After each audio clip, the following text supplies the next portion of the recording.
And welcome to Life with Trey and Jay. I'm Trey. And I am Jay. And as you may know, and if you don't, I'm going to tell you right now, all month we are chatting up with some women who are phenomenal, who are doing a lot of great things and making history now.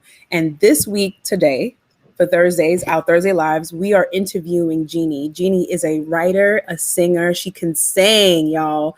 But now she's an author. And so we're going to talk about her book and her life. She's from Brooklyn originally, but now she's in Orlando. And there's so much that we're going to say because she has a phenomenal testimony. Her life has been a crazy ride, but it's been so blessed, especially now. So I'm going to bring Jeannie on. What's up? Hey, Hey, girl. Hey. Hey, Brooklyn in the house. Oh, okay. Brooklyn. Okay. Wait, so you know what? Let's get right into it. But before we go into your book, let's talk about that song that you wrote about Brooklyn. Oh, I don't know if you wrote it, but you had a song about Brooklyn. I have a whole album. My first album. It's called No Place Like Brooklyn. The whole album. I mean, that's the album title. I am right, and I live in Orlando now, and I still feel like there's no place like Brooklyn, and I like it in Orlando, but the culture, it's really what molded me into who I am today. So yeah, no place like Brooklyn. I still feel that way. That's my first album. I have 3 now. You have 3 albums. Yeah, that's so dope. All of them. That's songs. right. And I have a bunch of other the amount of sessions that you were like writing and doing the work and thinking about it, praying about it, and singing. Like I'm just thinking about the studio sessions. That's a lot. Yeah, my whole young life, I spent it in the studio. School and the studio. That's what it was for me. That sounds great. School and the studio. So let's get into that aspect of your life. So you can, maybe you'll sing here, but if you've never heard her sing, go to her IG page, go to her website. You'll be able to hear her sing. So let's get into it. How did you become a singer, like a professional singer? And let's get into like why you wrote the book and a couple of details about the book. So yeah, how did you become a singer? Yeah, so that's a cool story. I mean, I never thought I would be I would sing. But at a very early age, growing up in Brooklyn and in my home, a very passionate home, I would feel like there wasn't peace anywhere. There wasn't peace inside, there wasn't peace outside because I lived in the ghetto. Right now, Bushwick is no longer the ghetto, but when I lived there, it was the ghetto. Gentrified, yeah. Gentrification, girlfriend. Oh yeah, they got us. But now you can sit outside and have Starbucks. Back when I was growing up, you sit on the stoop for long enough, you witness a drive-by, and that's what it was like. So that environment, just all of that, and the lies of the enemy. And I didn't know it at the time. I didn't really grow up religious in that sense. I just started to feel like, what's the point of life? Like I don't have to be here. I shouldn't even be here. So at a very young age, I was suicidal. And music, God used music, man. It wasn't Christian. I didn't even know Christian music was a thing. It was Mariah Carey. And it was one of her sad songs. And I was super young. I had no idea of most of the words that she was saying because they were too, advanced. But the sadness, I identified it with it. And it made me feel better. I cried my little eyeballs out and I felt better. And that was the moment that I decided I'm going to be a famous singer. That's what I'm going to do because music has power. And I was single digits when that happened. And what it did is, now I know it was God, but God used that to shift the trajectory of my life because those thoughts of suicide and hopelessness and everything I was feeling, it switched from that to I have a passion, I have a dream, I have to go do something because music has power. I wasn't even good back then. I just was like, ain't nobody gonna tell me nothing. I'm gonna be a famous singer because people need it. And I started to do it. I started to sing everywhere I could. I would knock on my neighbors' doors. I would do school plays. I would be in the park and the school park, there would be a stage, and I'd like, come on, invite all my neighbors. I was crazy. So cute. So crazy. I'm like, these poor people humored me too, which is even worse. But anyway, and then one day I was sitting in a New York City taxi cab, and I was singing along to the radio, because if y'all hang out with me long enough, I'm gonna sing. Like, that's just what I mean, do. listen, I mean, if you sing want to take here. this moment and drop a little 1-2 on them, like, we're not gonna say it's a problem. That's what I'm right. Oh my gosh. Well, yeah, maybe I'll do a little something later. Towards the end. Yeah. Please, I would love that. So I was singing. I just started to sing. I didn't even realize I was singing. And then he pulls up to my house and he drops us off. And before we get out, he's like, listen, you know, you're really pretty and you have a beautiful voice. Like, I'm a limo driver. I drive around famous people. No lie. That is what happened. And I gave him my little demo tape. In a couple weeks, you were ready. Oh, I was ready. Do you understand? Like, my neighbors. in your wallet. Yeah, I was like, hold on, I'll be right back. Hold on. I ran upstairs, got him a little cassette tape at the time. That's how long ago this was. And he gave it to somebody. And a couple weeks later, she called me. She was this big time manager in the industry, established, had worked with people, and she basically's like, told my parents, I don't know what possessed me to call y'all, because this is insane. My limo driver gave me this, but I needed to meet this girl. And that's kind of how it started. And I started to, you know, I got in the industry, and it took years, you know, it took years of developing and people trying to make me who they thought I should be. And then me saying, let me just do what I do. I write, I sing. And when I did that, I got my record deal with Hollywood Records. So I don't know if I went off topic, but that's kind of the whole beginning of the pop star phase. How old were you at the time when you released your first album? I was 19 years old when my album dropped. I was 16 when I got the deal. And then we did all that, you know, development. And then I'm like, just let me write. When I wrote, that's the stuff that we started to put out. So I was 19 when the album dropped. First single was Crowded with Papoose. Yes. And top 25 Billboard hit song. Like, it actually did really well, went gold on radio. Crazy, you know. All my dreams, like, I'm like, I made it out the hood, like, I'm getting money, you know, like all these things that people think is gonna fulfill them, you know. And I thought that. I forgot that I wanted to do music to help people feel better. Because I got bit by the bug. I got famous. People wanted to, you know, they wanted to sing my songs. They wanted to look like me. You know, I used to be told, you got to make the girls want to be you and the guys want to be with you. And I'm saying this in a very PG way, because that was not the language that was said to me. And I was a teenager, but that became my motivation. It switched from, let me help people, let me do music to help people feel better, like it made me feel better, to I got to make these girls want to be like me and make these guys want to be with me. And I lost myself. And I did that for a couple years. I went on tour with Rihanna. I'd like did it, you know, did everything that this little girl could dream to do. And I did it. And then I was like, all right, what was the point of all that? Like, I'm still angry. Stuff in the house is still the same. I might have moved out the hood, but nothing satisfies, you know. And that's kind of where, you know, God was inserted into my life. Somebody invited me to a church, and in a Christian church. I had never been to a Christian church. I grew up in witchcraft, so I understood spiritual things, but I saw the dark side of things. And I had a form of religion, you know, like I'm Puerto Rican, so, you know, you grow up Catholic, but we were the Easter, Christmas kind of Catholics, do your communion confirmation classes, but not really, you know, like it wasn't that relationship that us as Christians, that's what we live for, because we won't make it without it. But then I was invited to a Christian church by one of my friends, and I saw all these people, there was Pentecostals, so all these people were like wilding out for my little Catholic self. Like running around. They were just talking to Jesus out loud. Yeah, it's shocking. Yeah. Why are they crying and talking to Jesus like that out loud? Right. But I was jealous. I was like, they have something I don't. There was something so tangible about their communication with God.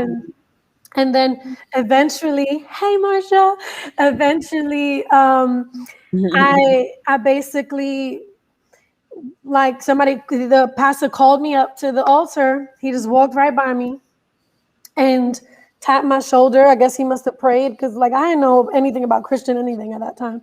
So he must have prayed. And when he touched me, I felt the power of the Holy Spirit. I didn't even know you could do that. I didn't know you can feel God. I had no idea. In all the life that I had lived, I knew you could feel spirits. I knew you could feel demons. I knew you could feel all this stuff. I never knew you could feel God. And that moment revolutionized my life. It changed me all the way. I dropped to my knees, started to weep. First of all, I was the only little light-skinned girl in this church. It was predominantly West Indians. And I didn't care. I didn't care. I just started to weep. And I knew it was God. Nobody, to this very moment, you could kill me and I will say the same thing. Nobody could tell me that it wasn't God. And it changed my life. And that's kind of what's shifted me from trying to build the Jeannie empire to, well, God gave me a purpose. I need to start pursuing that. Whoa. So before you decided, so that was the day you gave your life, you started a relationship with Jesus, right? Yeah. So how was it before? Like, how was the home and your house and like your personal life? Like, because there's so many people who can relate to that, as you know. Like, how was all of that? Chaos. It was pure chaos. You know, I didn't even know that I was missing peace until I met the Prince of Peace. Right. I thought chaos was the norm, which is why I was so suicidal, which is why I felt so hopeless. I didn't know that I can rest in God, that there was peace. You know, it was chaos. It's really what it was. And there were moments that I felt joy or happiness and love and things like that. But my life was in turmoil. And then I was destructive. You know what I mean? Like I modeled what I saw and then I was destructive. And even as I lived on my own and everything, and I was in a relationship, I just didn't know how to be a reflection of God. I was just a reflection of the world around me, of the crazy, world that I grew up in. That was me. And everywhere I went, I like wreaked havoc, because that's just what I knew. And unfortunately, that's what my label, they celebrated. They loved the rebel. They loved this unruly, disrespectful girl from the ghetto. I didn't have those people that were like, God has a purpose for your life. I never even heard that. The first time I realized that was when I surrendered to Jesus and I realized everything else had failed me. And then I thought, do you have a purpose for me? And it hit me. And that's when so for 5 years, I was 1 foot in, 1 foot out. Because remember, I was famous. I was, famous Jeannie. Yeah. I wasn't ready to give that up. I was like, girl, I got money. I built my empire. I done did all this. I made it out the hood, I did all that. And then when I still felt so unfulfilled and I really just realized my family had failed at some point, because, we're human. It's not nothing against people, but that's just what it is. Your family's going to fail you sometimes. Your friends are going to fail you. Your man's going to fail you. The music had failed me. Everything had failed me or disappointed me. And when I was left with that, that's when I was like, but God's never failed me. Like he's always been here. And that's when I asked him what was his purpose. And after 5 years of this beginning of this relationship with Jesus, that's when I surrendered. And I said, you know what, God, whatever you have, that's what I want. Show me what my purpose is. Wow. That was I don't know about y'all, but I was here ripping and running. I felt like I was on a roller coaster, girl. Like I was like, I was here with you. I was there with you. I was there with you. And I'm here with you. So yeah, thank you for going through and unpacking that. I feel like as you're talking, one of the things that I think about is you talking to your younger self, right? Like, what would that even look like as far as a conversation? Maybe some words of advice, things that you would just be like, wow, if only you knew, this ain't even gonna be that big of a deal, so yeah, what are some of the things that you would say? To be honest, I think I felt so alone. I felt so misunderstood. So for me, like, you know, because like growing up in that environment, and I always was like, there's got to be something more. There's got to be better. I was always this weird little optimist, you know, and I believe it was God keeping me and just keeping me holding on to a little bit so that I can keep going. So I found him. And I would tell myself, like, you're not alone. You know, there's God, there's this God who's constant and he's there. You know, when I was growing up, I used to think God was far. I used to cry to him and I would pray to him, but I thought he was so far. I didn't know he was here. I didn't know he could be right here. And I needed that. And that would have really made the difference for me if I knew that I could have a relationship with God. I wasn't taught that way. So I would tell myself to pursue that relationship because, to be honest, ladies, here I am. I'm a born again believer. I know other born again believers, and even still, it's lonely. You know, the call in our lives are different, and sometimes it's hard for other people to understand that. And it's really still God. It's still Him that helps us through and comforts us and lets us know, like, even when those closest to us don't get it, He gets it. He's speaking to us. He loves us. So I would just encourage the little me to have that kind of relationship from then, because I was really suicidal, and that stuff is no joke, you know. It isn't. Yeah, it isn't. Wow. I'm glad that you shared, you know, the fact that you were suicidal and the fact that it's lonely sometimes, because so many people can relate to that. And a lot of people think, oh, I became a Christian, everything is going to be perfect, and the old is the old and the new is like, it's going to just be, you know, unicorns and stars and I don't know, whatever. And it's really like, you know, the Bible does talk about, like, there will be hardship, you know, there will be persecution, there will be a lot of different things, but we have Christ. Yeah, He says, but take heart. But take heart, right? He has he has overcome the world, right? And so I'm so glad you shared that. So we have like less than 15 minutes left, but I want to get into your book. So in your book, you talk about you growing up. So all these things, or some of it is in your book. But like, why did you decide to write the book? Because y'all, when she announced, so just really quick. Shout out to the Wise group. Yeah. So really quick, I met Jeannie a couple of times at this church called the Brooklyn Tabernacle, and at this organization called Women in Media, Christian Women in Media. But it wasn't until I decided to join this group for wives, because I'm like, I need to learn from other women who are wives. I'm fairly newly married.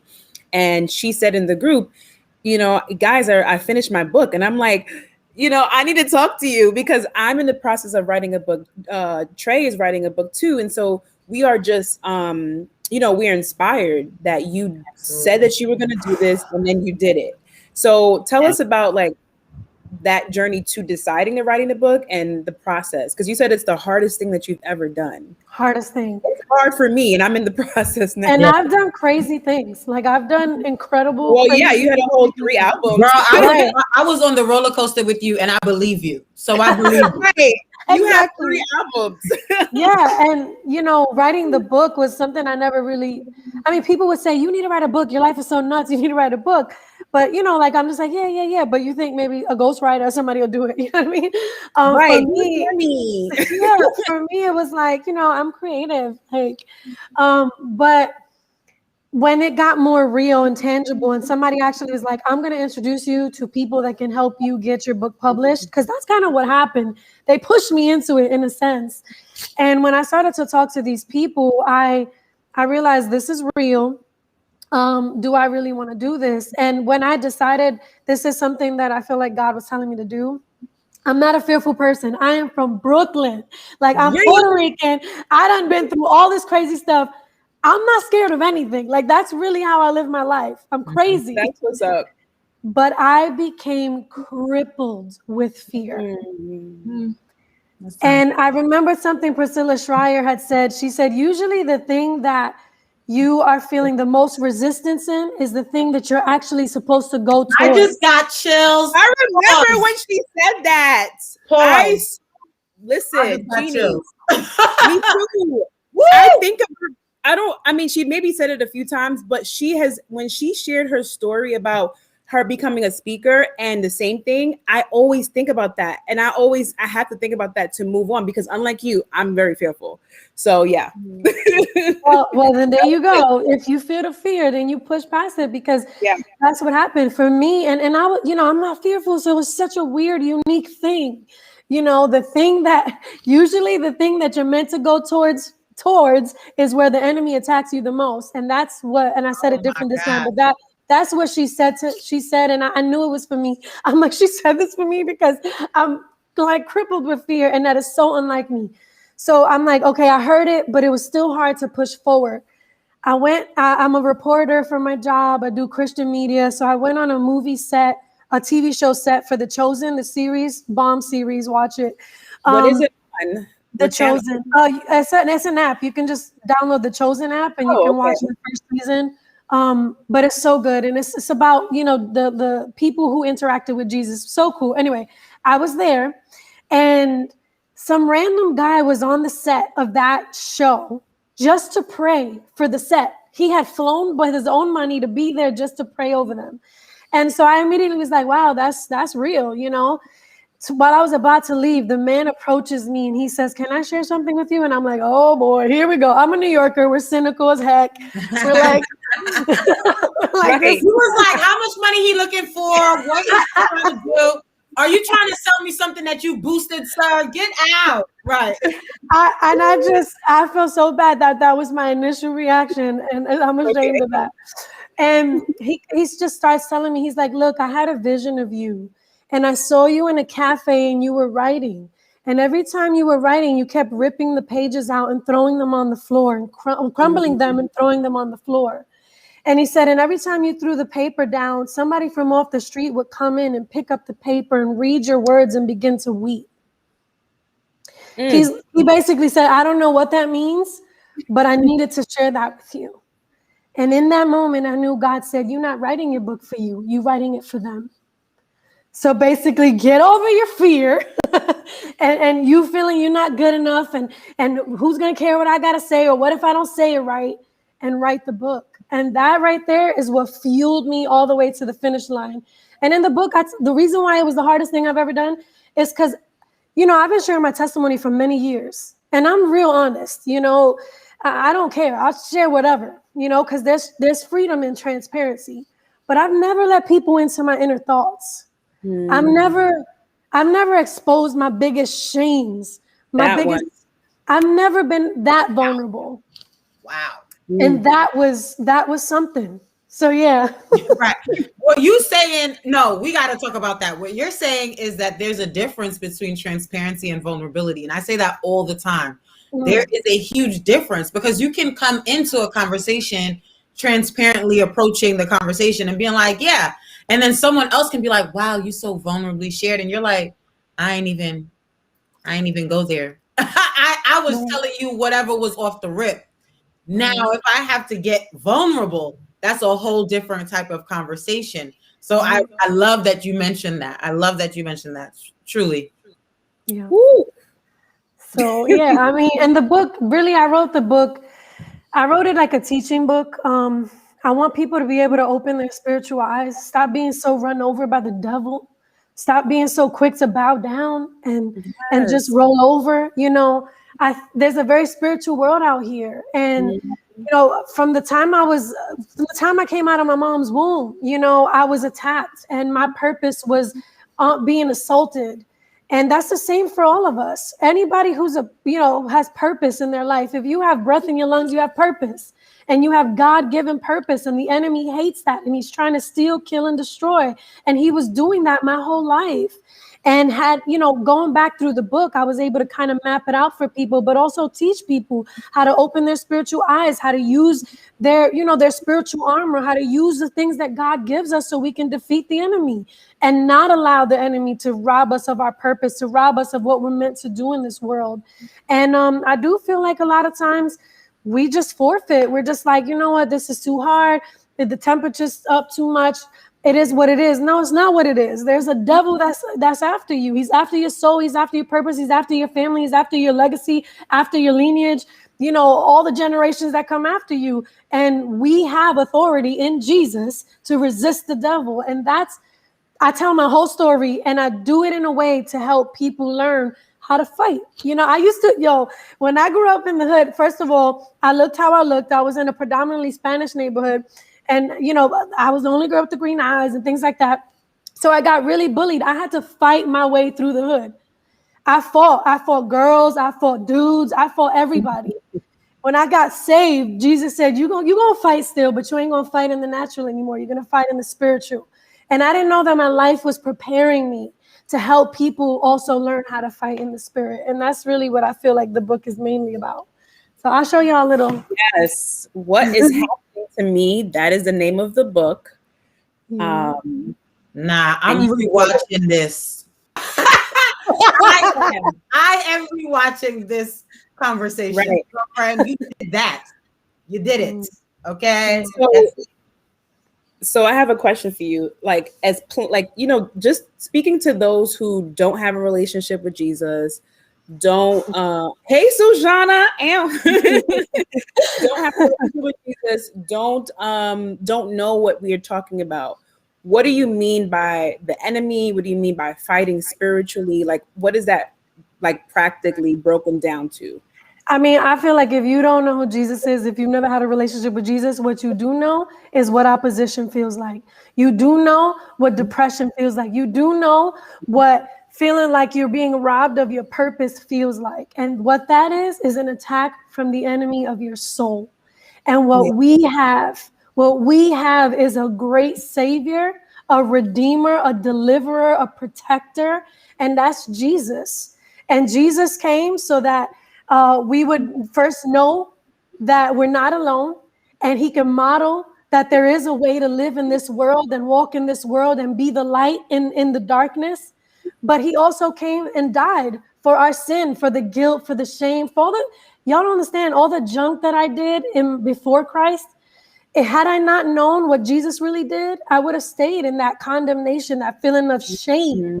But when I realized what Jesus did when he came on the cross and he died for my sin so that I no longer have to be ashamed, so the devil can't hang that over my head, so that I could be free, that to me was a game changer. The loyalty that Jesus shows to us is something that we should value, and we should say, I want to be loyal back to that. And really, that's what Jesus did on the cross. And then he died, all of that went down to the grave and the hell. And he rose again to help us know that we can also rise above the moments that feel like death in our life. That's what Jesus did. Practically, what I did is when I learned about this, I said, you know what? I could have a relationship with this Jesus. This is who I need to walk my life with. People can't reach this deep. People can't give you wholeness. Money, I had men, I had everything I ever wanted. Nothing. I love my husband. He is a pastor today, but not even him can satisfy me the way Jesus does. And I don't know if that answers the question, but it sure does. Not, hit me up and we'll continue to dialogue, and I'll help. Yeah. So listen, I mean, y'all, woo! All right.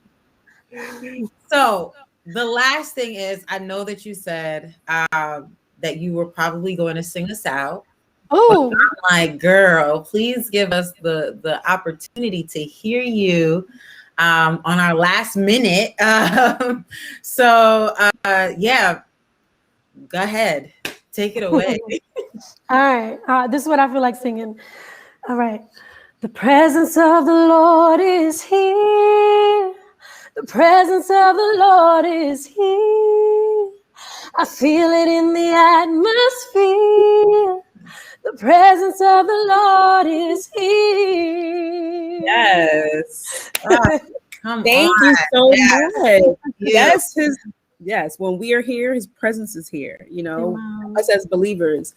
So thank you so much. Tell us about your website, how could we get in touch with you? How could we purchase the book? How could we watch, how could we go through your, what is it? Oh gosh, your YouVersion Bible plan. Yeah. that. I'm so That excited. was crazy. I mean, just go to Jeannie JeannieO.com. JeannieO.com. You can figure out how to, you can write to me directly from there. You can figure out how to order the book. You can listen to my music.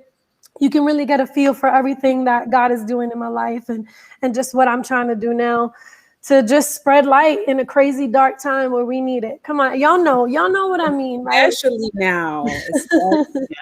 Yes.